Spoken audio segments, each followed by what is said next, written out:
گھر میں لڑائی ختم کرنے کے لیے اور کاروبار میں برکت کے لیے کوئی وظیفہ بتائیں۔ وظیفے سے پہلے میرے بھائی اپنے آپ کو صحیح کریں۔ یہ جو لڑائیاں ہو رہی ہوتی ہیں نا، کسی لاجک کی بنیاد پہ ہو رہی ہوتی ہیں۔ لڑائی سے بچنے کا واحد طریقہ صبر ہے۔ جب آپ کہتے ہیں نا کہ مجھے میرا حق اسی دنیا میں اسی وقت چاہیے، تو پھر لڑائی ہوتی ہے۔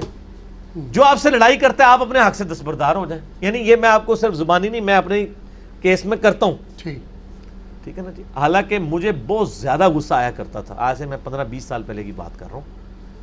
تو شادی کے بعد جو ہے نا انسان کا غصہ کم ہونا شروع ہو جاتا ہے، کیونکہ صبر کرنا پڑ جاتا ہے۔ تو میرا تو ماشاءاللہ کافی زیادہ یعنی میری وائف کا بھی بڑا تیز مزاج ہے، تو ہماری لڑائی نہیں ہوتی ہے، کیونکہ جب وہ غصے میں ہوتی ہے تو خاموشی اختیار کر لیتا ہے، چاہے قصور اس کا بھی ہو۔ جب بالکل ٹھنڈی ہو جائے نا، پھر اس کو بتاتے ہیں کہ یہ جو پچھلے ہفتے فلاں موقع پہ تم نے کیا تھا نا، تو وہ کہتی ہے ہاں غلط ہوا تھا۔ تو آپ اس موقع پہ بدلہ نہ لیں، خاموشی اختیار کر لیں۔ جب آپ کہیں گے مجھے حق ملے، اور اگر نہ بھی ملے حق، اللہ کے حضور ثواب تو پکا ہے نا، تو ان اللہ مع الصابرین۔ اس وجہ سے پھر جھگڑے ختم ہو جائیں گے۔ دوسری کیا بات تھی ان کی؟ وظیفہ کاروبار میں برکت، کاروبار کی برکت کے لیے، رزق میں برکت کے لیے تو بخاری مسلم میں حدیث ہے، جو شخص یہ چاہتا ہے کہ اس کا عمر دراز کر دی جائے اور رزق کھول دیا جائے، تو رشتہ داروں کے ساتھ اس نے سلوک کرے۔ سبحان اللہ۔ اور یہ اکثر لوگ نہیں کر رہے ہوتے بڑا مشکل ہے۔ اور رشتہ داروں میں بھی سمجھ رہے ہوتے ہیں کہ وہ چاچے دیتے، مامے دیتے، تائے دے، نہ، پہلے نمبر پہ ماں باپ، بیوی بچے اور بہن بھائی، یہ ہیں اصل میں رشتہ دار۔ باقی تو دور کے رشتہ دار ہیں، تایا زاد، پھپھی زاد، چاچا زاد، یہ دور کے رشتہ دار ہیں۔ جو آپ کے قریبی رشتہ دار قرآن میں ہے نا، وہ آپ کے ہیں بہن بھائی، ماں باپ، بیوی بچے، ٹھیک ہو گیا جی۔ اور ماں باپ میں ظاہر ہے دادی دادا، نانی نانا بھی شامل ہیں، ٹھیک ہو گیا جی۔ ان کے ساتھ اس نے سلوک کریں۔ باقی وظائف میرا یوٹیوب پہ کلپ لاکھوں لوگ دیکھ چکے ہیں، 5 لاکھ سے زیادہ لوگ دیکھ چکے ہیں۔ مصیبت اور پریشانی سے بچنے کے 3 وظائف میں نے احادیث کی روشنی میں بتائے ہیں۔ لا الہ الا انت سبحانک انی کنت من الظالمین، حسبنا اللہ ونعم الوکیل، اور یا حی یا قیوم برحمتک استغیث۔ یہ 3 وظیفے ایک ایک بار پڑھیں، دروشی پڑھ کے اللہ سے دعا کریں، اور دعا بھی بتا دی ہے، اللہم ربنا آتینا فی الدنیا حسنہ وفی الآخرۃ حسنہ وقنا عذاب النار۔ دنیا کی ہر پریشانی کے لیے یہ ایک ہی دعا ہے، ٹھیک ہو گیا۔ اس پہ بھی میرا ایک کلپ ہے، دی بیسٹ دعا کون سی ہے۔ بخاری مسلم کے الفاظ ہیں، یہاں پہ لکھے بھی ہوئے ہوں گے کہ صحیح بخاری کے اندر الفاظ موجود ہیں، بخاری میں 6389، مسلم میں 6840۔ انس بن مالک کہتے ہیں کہ نبی علیہ السلام کوئی اور دعا کریں یا نہ کریں، ہمیشہ یہ دعا ضرور کرتے تھے، باقی دعائیں چھوڑ بھی دیتے تھے، یہ دعا نہیں چھوڑتے تھے۔ اللہم ربنا آتینا فی الدنیا حسنہ وفی الآخرۃ حسنہ وقنا عذاب النار۔ اس میں جو مولویوں نے لگا لیا نا وقنا عذاب القبر، یہ سب بدعت ہے، آخرت میں یہ سب کچھ شامل ہے۔ بخاری مسلم کے الفاظ ہیں، جو مر گیا اس کی آخرت قائم ہو گئی۔ دنیا میں ساری دنیا کی مصیبتیں اس میں کور ہو گئی، اور آخرت میں عذاب قبر ہو،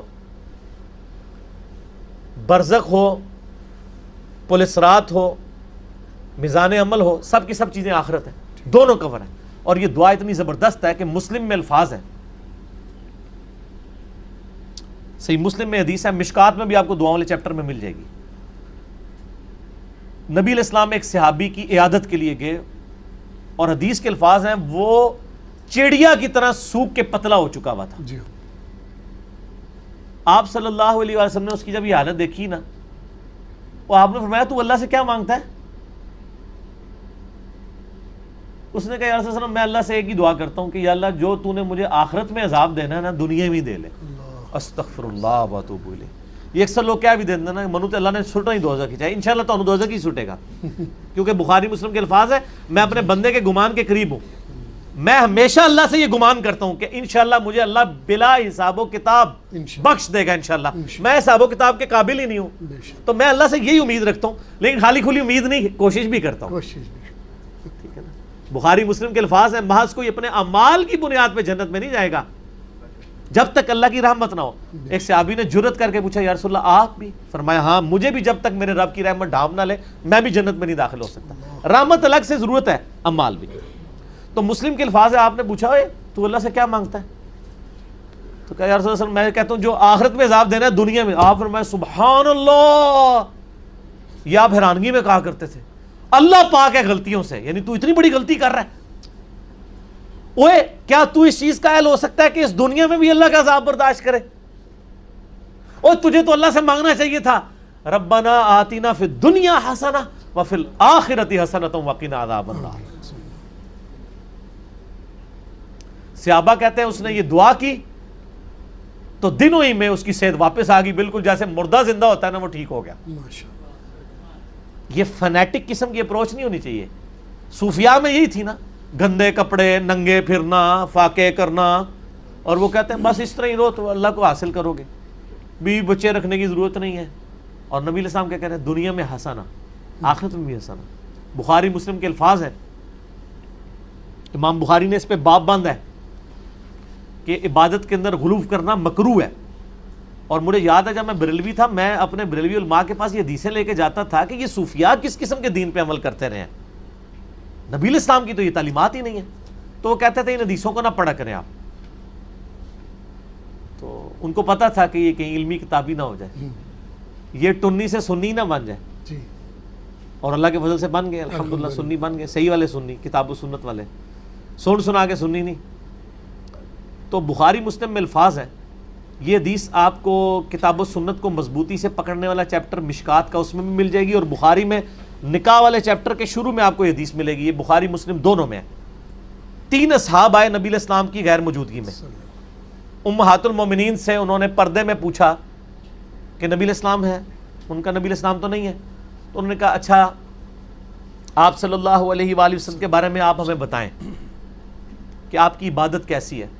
تو امہات المومنین نے بتایا کہ آپ صلی اللہ علیہ وآلہ وسلم ایک نارمل انسان ہے، آپ نفلی روزے رکھتے بھی ہیں، نہیں بھی رکھتے ہیں، رات کو عبادت بھی کرتے ہیں اور سو بھی جاتے ہیں اور اپنی بیویوں کے پاس بھی جاتے ہیں۔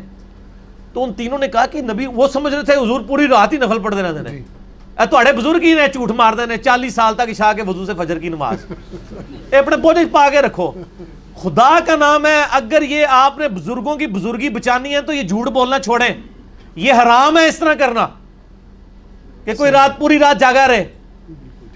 بخاری مسلم دونوں میں حدیث ہے، عبداللہ بن عمر بن عاص کے باپ عمر بن عاص نے شکایت کی کہ عبداللہ بن عمر بن عاص کی بیوی نے مجھے شکایت کی ہے کہ یا رسول اللہ صلی اللہ علیہ وسلم میرا بیٹا اپنی بیوی کے پاس نہیں جاتا، پوری رات نمازیں پڑھتا ہے۔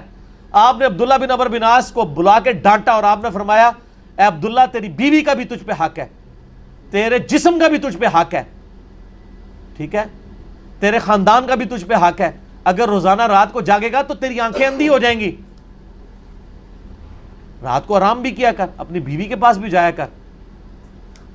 اور یہاں آپ تذکرۃ الاولیاء پڑھیں، کئی صوفیاء کے بارے میں ملتا ہے کہ وہ نمک کا سرما لگایا کرتے تھے تاکہ رات کو عبادت کریں۔ لوگوں نے سبحان اللہ، لعنت ہے، حضور تے اپنے صحابی نو کہہ رہے ہیں رات نو جاگنا نہیں، انا ہو جائے گا، سویا کر اور تھوڑی سی عبادت بھی کیا کر۔ تو آڈے بابے کہتے ہیں عشاء کے وضو سے فجر کی نماز پڑھتے سن، وہ میرا پتہ کس نے پڑھتے سن، فجر داخل ہوتی ہے نا 5 بجے، 4:55 عشاء پڑھتے سن تے 5 بجے فجر پڑھتے سن، راتی خراٹے ہی مارتے سن جی۔ میں کو پوچھ لو، ہاں انج اگر کرتے نا پھر ٹھیک ہے، ورنہ دوسرے معنی میں ان کی بزرگی کو نہیں جب بچ دی۔ تو بخاری مسلم کے الفاظ ہیں، جب وہ 3 اصحاب یہ بات کر جب سنی نا تو انہوں نے کہا کہ او حضور تو بخشے بخشائے ہیں نا۔ ایک نے کہا میں پوری رات عبادت کروں گا، دوسرے نے کہا کہ میں روزانہ روزہ رکھوں گا، تیسرے نے کہا کہ میں تو کنوارا ہوں، میں شادی نہیں کروں گا، اللہ اللہ ہی کروں گا۔ یہ بات کر کے چلے گئے۔ نبی صلی اللہ علیہ وآلہ وسلم واپس آئے تو آپ کی ازواج نے بتایا کہ اس طرح 3 بندے آپ کا پوچھنے آئے تھے، جاتے جاتے یہ کر کے گئے ہیں۔ آپ صلی اللہ علیہ وآلہ وسلم اتنے جلال میں آئے، آپ نے کہا کہ بلاؤ انہوں نے، پھاڑ کے لے آؤ۔ آپ نے ان کو ڈانٹتے ہوئے فرمایا اللہ کی قسم میں تم سے زیادہ اللہ کا خوف رکھتا ہوں۔ اس جملے کا مطلب پتہ کیا تھا کہ تسی بہتے نیک بن دے ہو، یہ مطلب تھا۔ لیکن نبی علیہ السلام کے ایک اخلاق تھے نا، آپ بات اس انداز میں کرتے تھے، اللہ کی قسم میں تم سے زیادہ اللہ کا تقوی رکھتا ہوں، میں رات کو سوتا بھی ہوں اور نماز بھی پڑھتا ہوں، میں نفلی روزے رکھتا بھی ہوں، چھوڑ بھی دیتا ہوں، اور میں نے اتنے نکاح کر رکھے ہیں، اور نکاح میری سنت ہے۔ فمن رغب عن سنتی فلیس منی، جس نے میری سنت چھوڑ دی اس کا مجھ سے کوئی تعلق نہیں ہے۔ یہ آخری ٹکڑا ایک پڑھتے ہیں، نکاح میری سنت ہے، جس نے سنت چھوڑ، او خالی نکاح سنت نہیں، اور باتیں بھی بتائی ہیں، ٹھیک ہے۔ تو آڑے بزرگ بابے میں بھی رگڑا لگیا ہوا ہے جڑے سو کالڈ ہیں، جی ہمارے بابوں کی بات نہیں، ہمارے بابے تو یہ ہے امام بخاری، امام مسلم، انہوں نے تو اس حدیث کے اوپر باب باندھا ہے عبادت میں غلو کرنا مکروہ ہے. ایک اندر روزانہ جاگنا ثواب کا کام ہے، امام بخاری نے باب باندھے ہیں مکروہ ہے، کیونکہ امام بخاری نبی علیہ السلام کے ماننے والے تھے اور آپ کے بزرگ بابے جو ہیں یہ امپریس تھے یہودیوں کے راہبوں سے اور عیسائیوں کے راہبوں سے اور ہندوؤں کے راہبوں سے. تو بہر فرق تو ہوگا نا پھر، صحیح. ایک اللہ کے نبی کا ماننے والا ہوگا، ایک پنڈتوں کے سے امپریس ہوگا، تو فرق تو ہوگا نا میرے پاس. اس لیے ہم کہتے ہیں کہ کہہ دیں نہ میں وابی نہ میں بابی، میں ہوں مسلم علمی کتابی. علمی کتابی دین پھر یہی ہے. ٹھیک ہوگا.